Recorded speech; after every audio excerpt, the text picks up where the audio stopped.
hospital beds, hooked up to machines that are keeping masks, them alone. social distancing, washing your hands, and staying home if you're sick. Nurses are taking on extra shifts and working themselves into the ground, all to help their patients. We're at a critical juncture for Oregon, and this is truly a wake-up call to all of my fellow Oregonians.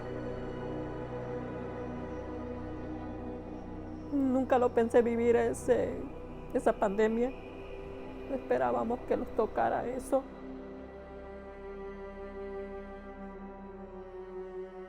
Y más lo que más me partía mi corazón era mi hijo, porque decía mamá, dice, no quiero que se muera mi papá, decía él. Y yo se me partía mi corazón de ver a mi hijo gritando en la sala que su papá se había ido al hospital y yo en caos. Creo que se me desarrolló la diabetes y que también tenía infección estomacal y el COVID, fueron 3 enfermedades en una. Me empezaron a meter mangueras y oxígeno y estuve en el hospital entre 8 y 9 días.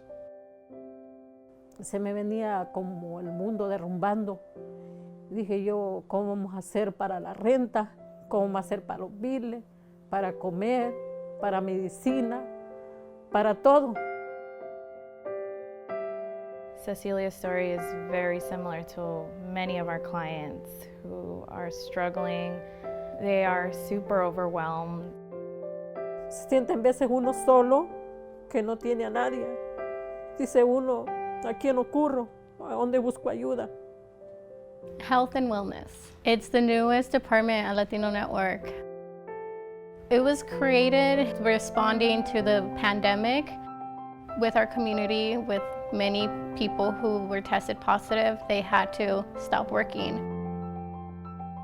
We were providing rent support, food support, those emergency needs.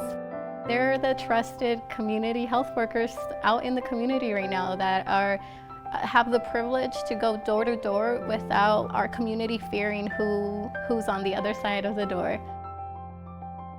Our health and wellness team, our CHW team, they have been essential workers throughout this entire pandemic, showing up at testing events, setting up drive-through COVID testing, setting up vaccine events, making sure that those groceries and those gift cards get delivered out in the community, dropping stuff off on folks' porches.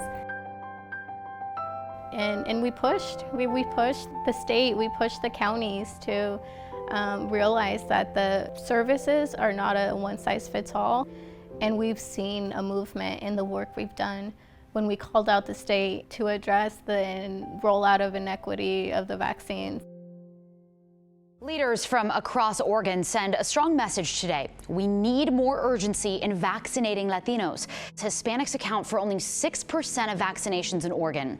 They make up a third of COVID cases, but 13% of the state's population. Community organizations, elected officials, and healthcare providers working with the Latinx community shared frustration about the rates, calling on healthcare systems and the state and federal governments to step it up.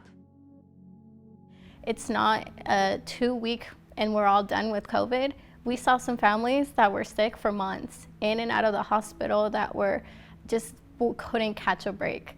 A brand new Spanish language COVID-19 vaccine hotline is launching. Organizations that advocate for the Latino community have been asking for something like this for months. Latino Network today announced the launch of the new hotline. When we started doing vaccine outreach, we called everyone, and that's how Cecilia got a phone call from us. Me ayudaron como casi por 2 meses con comida, que fue una de gran ayuda conmigo. Los ayudaban con las vacunas, nosotros estábamos dispuestos a recibirlas. We have to do this for each other, to give each other support, be there for the ones that need it. They're very grateful for Latino Network. Every time I call Cecilia, she's like, thank you guys so much. Tell your supervisor I said thank you. I love helping the community, listening to their joy and happiness, saying thank you so much for everything that you have done. It's the best feeling.